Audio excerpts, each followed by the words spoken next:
Good morning, friends. It's Saturday, and I'm back with Chapter 27 of my upcoming book, Campaign at Fort Stix. Now it's time to grab a snack, dim the lights, and let me take you into the mists of time with a story I call Forging an Accord. Sitting up on my couch, I rubbed my eyes and yawned. The sun was barely up, and I had the whole day before me. My thoughts returned to the evening before when I sat in my fort whittling. It occurred to me that I had not worked on the fort in 2 whole days, and there was still a lot of things I wanted to do to it. Of course, these thoughts occurred as it was getting dark, and I had to go into the house for the night. The first thing I needed to do was finish cutting open the window openings and get the shutters mounted. Since it was so high in the air, it would not be necessary to add locks to the windows. After that, I needed to cut an opening in the floor and mount the ladder under so I could enter from underneath and unseen. I figured I could put a slide bar inside the fort to prevent anyone from opening the door when I was inside. Then, I could return my attention to the porch railings. I made my way quietly to the kitchen and got a bowl of cereal. I was about half done when I smelled the familiar scent of cigarette and knew my father was up. I hurried to finish my cereal and waited until I heard him go into the bathroom and close the door. Putting my bowl into the sink silently, I headed out the back door before I could be recruited to make coffee. The chickens and ducks were very active already, and they clucked at me noisily. I went to the garage and grabbed their food. Once I finished feeding the birds and refilling their water bowls, I went to the garden. The weeds were barely taking hold, and it was a simple matter to clean up the rows with a hoe. I picked almost a basket full of fresh produce, including corn and some very nice tomatoes. After watering, I put the vegetables on the porch and headed out to my fort. The saw and other tools were already waiting for me, and I got to work cutting open windows on all sides where I had reinforced the openings. I had just finished marking the cuts on the floor for the new door when I heard my father holler for me. I went onto the porch and looked toward the garage where he was waving me to come over. Reluctantly, I headed that way. I wanted to get things done on the fort, but he obviously had other plans. "Grab the post hole digger and dig these 6 holes down a couple feet so we can set posts for the duck pen," he said, pointing at 6 X's he painted on the ground. I went to the garage and grabbed the post hole digger. I figured he would be starting to build the new duck house, but he went into the house, leaving me to it. I sighed and began to dig holes. The ground was soft here at the edge of the field, but the easy digging did little to relieve me of the desire to return to the fort. Mark wandered out of the house to see the birds for a few minutes. He did not talk to me or come over to where I was digging. I guess he was still mad about losing the fish the day before. When I finished the last hole and headed for the house to tell Dad, Mark was nowhere in sight. Dad followed me out and held 4x4 posts in place while I refilled the holes around them with dirt. Then he got into the back of his truck and got out several pieces of cut plywood. He placed a piece of plywood at the back of the pen to make a wall about 3 foot high. As I watched him nail this in place, I thought it would be too low and the ducks would flap over it easily. With the back secure, Dad nailed a piece on either side of the pen across 2 posts to make sidewalls. These were cut at the same height as the back wall at one end, but angled to the top of the inner 2 posts. After this, he placed a large rectangle of plywood on top to create a sloped roof, and finished with a piece at the front that closed off half the duck house except for a door big enough for me to get in. He would almost have to crawl to get in, but it was possible. Next, he grabbed a pre-built door and frame which he nailed to the front corner post on the side toward the garage. We finished the duck pen with chicken wire all around, and he had me put a feeder and waterer from the chicken pen inside before transferring the ducks. The last thing I had to do was fill the duck pool. Turning off the water hose, I watched as the ducks took turns running and jumping in the pool, just like little kids. They would swim across, climb out, and do it again. They seemed to be having great fun. I headed back to the fort to continue my work. When I opened the door to walk into the fort from the front porch, I was surprised to see how bright it was now with all the window openings. It was no longer dim at all, despite the fact that the inside was made from aged brown wood. I thought I would maybe paint the walls inside with a brighter color if I could find some paint, but that would have to wait because right now I needed to cut open the floor. Sitting back against the wall sweating, I rested for a few minutes. Cutting the floor planks proved to be a chore, but it was done now.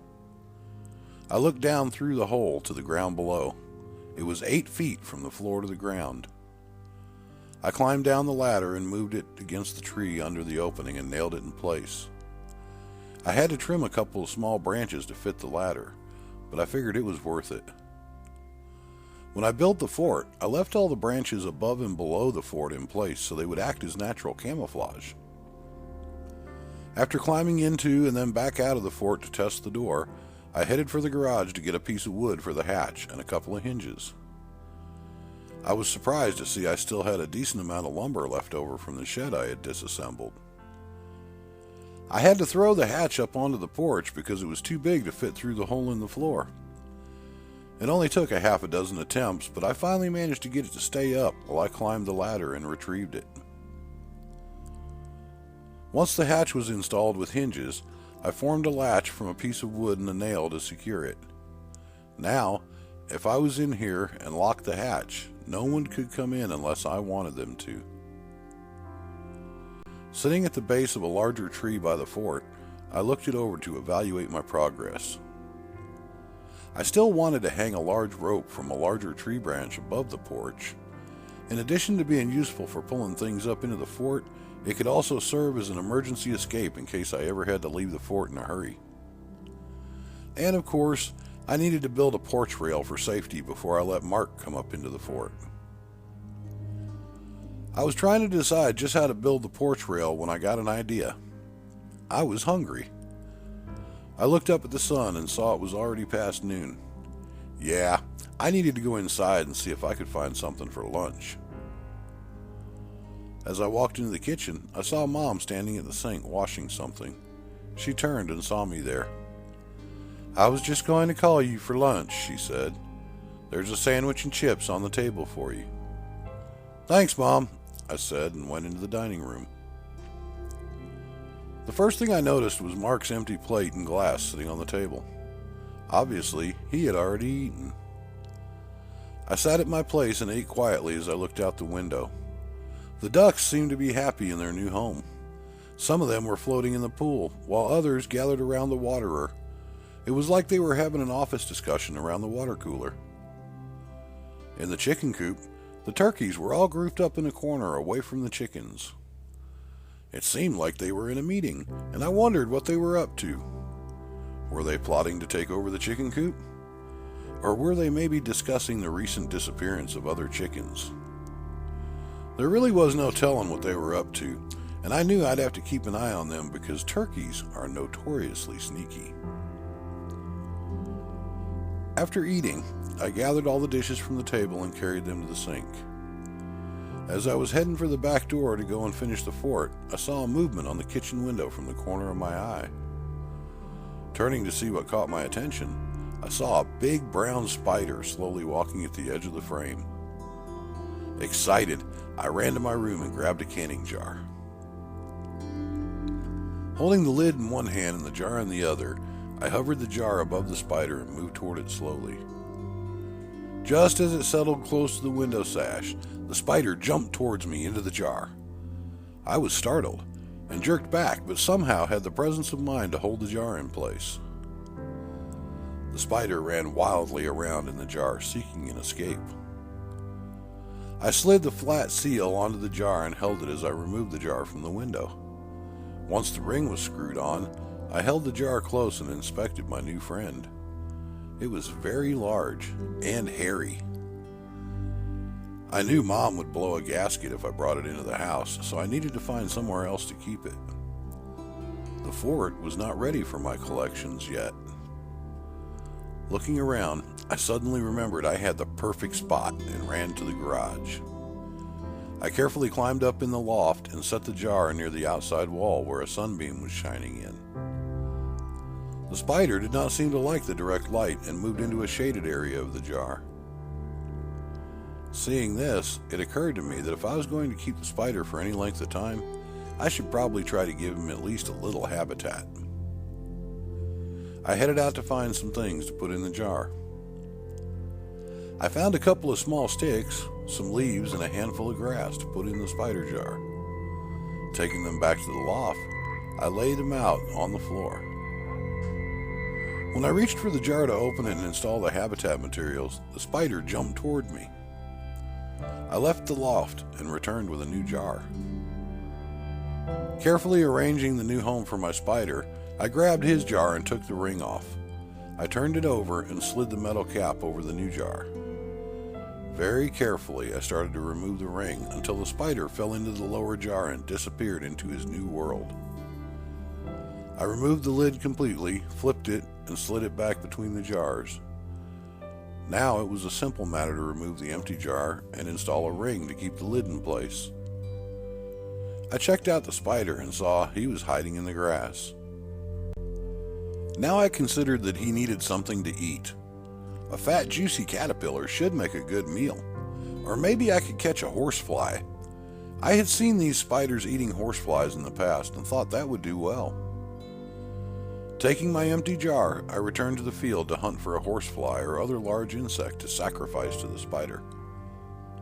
For the rest of the afternoon, I hunted for a large horsefly or caterpillar to feed the spider. When Mom called me for dinner, I had still not found what I was looking for, but I did manage to catch a bunch of different wasps, hornets, and bees along with a few regular flies and moths. Leaving the loft for dinner, I was impressed.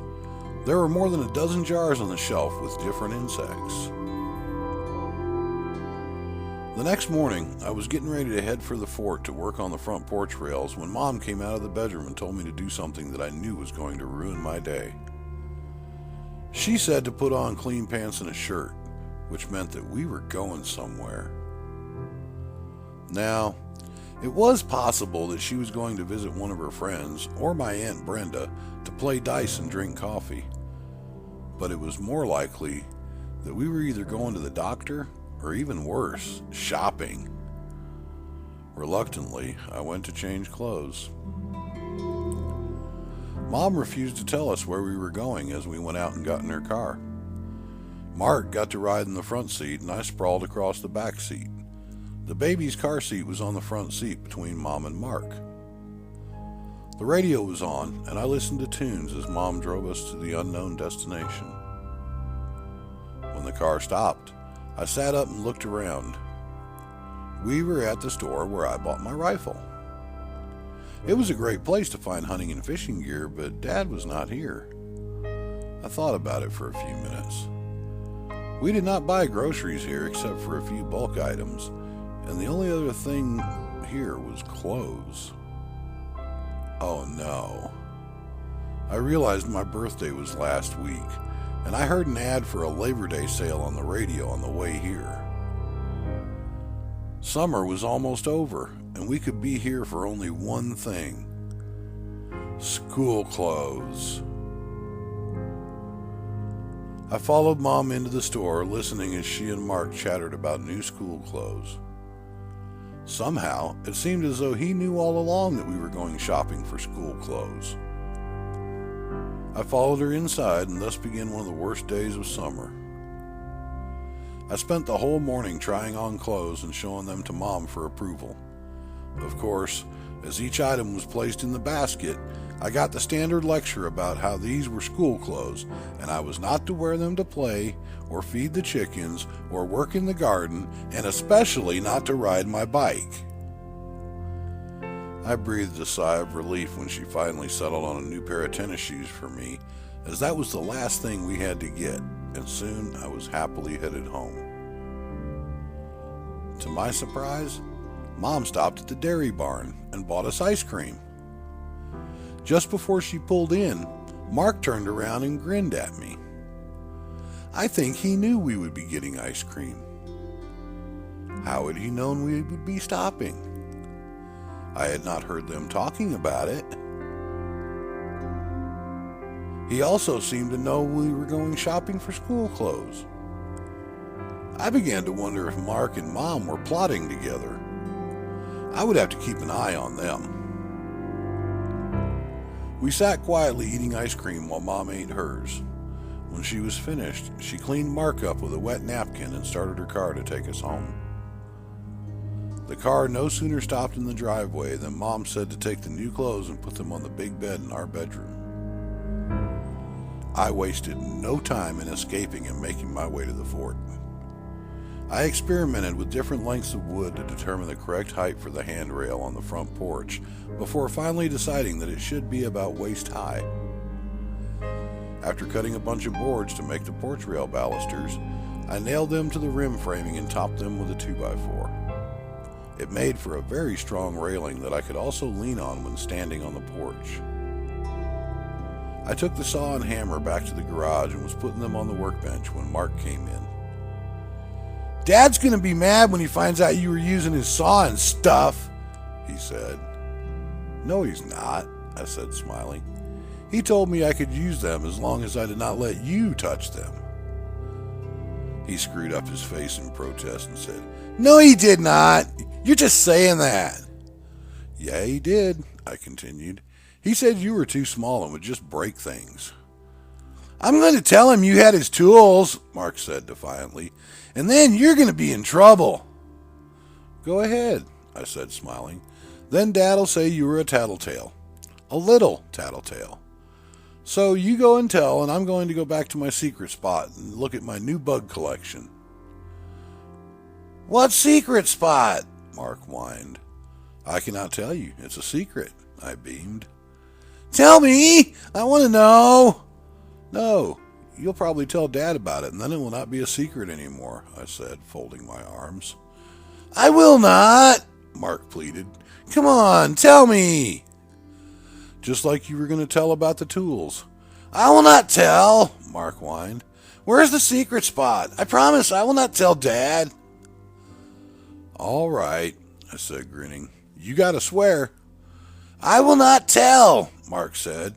"I swear, damn it." I had to laugh at that. He actually looked so serious when he said damn it. We seemed to have an agreement. "All right, come on," I said, and went across the garage to the ladder and started to climb up. He followed me up into the loft and onto the plywood deck, reaching up to hold the rafters. He looked around. "Wow, you can see everything up here." "Yep," I said. "I can even see what's happening outside by looking out of the wall." He looked out the gable vent at the field and then noticed the jars of bugs. Dropping down on his knees, he bent close and looked at the bugs. As he looked at the bugs, I realized I needed to pee, but I did not want to go in the house. I grabbed one of my empty jars and started to fill it. Mark looked over, and when I was done, said he needed to go too and helped fill the jar. I screwed the lid on it tightly and set it behind the jars of bugs. I would empty it later. I decided I wanted to go and sit in my new fort now that I had it done and headed down the ladder. "Where are you going?" Mark asked. "To Fort Stix," I said, and left the garage. "But Fort Stix burnt down, and you said it was now Camp Fire," Mark said. "Yeah, I have a new Fort Stix," I replied. Mark followed me to the new Fort Stix and seemed really surprised when he saw me climbing up into it on the ladder. It was like he had never seen me building it and had no idea there was a fort just above his head. He followed me up the ladder, and for a moment I considered closing the hatch and locking him out. I decided against it since he only started talking to me again this afternoon. "When did you find this fort?" he asked. "I did not find it," I said, going out onto the front porch. "I built it." "Who helped you build it?" "Nobody. I built it myself." I sat on the porch with my legs hanging over. The rail was the perfect height to rest my arms on as I looked out over the field. "Why did you build it so high?" he asked. "To make sure we would be protected from wild animals and monsters in the woods," I said. "If they cannot reach us, they cannot get at us." He looked around in the woods and stared into the trees looking for monsters. I was enjoying the view from up on the porch. I could see across the field and past Aunt Florence's house to the street beyond. The wind was blowing gently and the trees provided plenty of shade, so it was not hot in the fort. I took my knife out and began to carve Fort Stix into the frame above the door. Working carefully, I carved fat letters and segments which looked like logs laying together to form words. At least, that's what I was trying to do. The words were easy to read, but my logs looked more like fat caterpillars. When I was done, I stood back to look at my handiwork. I was pleased. From the experience I gained building my fort the first time, I now had an even better fort. Fort Stix had risen from the ashes and was even better than before. The final few days of summer passed rather unremarkably. I continued to make small improvements to Fort Stix and add to my bug collection. There were nearly 24 jars of bugs, and now there were 3 bottles full of pee. I was going to empty them, but decided I wanted to see what happens when you leave it bottled for a long time. On the last night of freedom, I was laying on my couch after dinner when Mom came in and told me to turn the light off and go to sleep. I had forgotten all about the clothes shopping and wondered why, as she never did this before. "Why do I need to go to sleep?" I asked. "Because you have school tomorrow." I hope you enjoyed this look into the campaign at Fort Stix. That's all for now, but I'll be back again next week with another story, just for you. Until then, sleep well.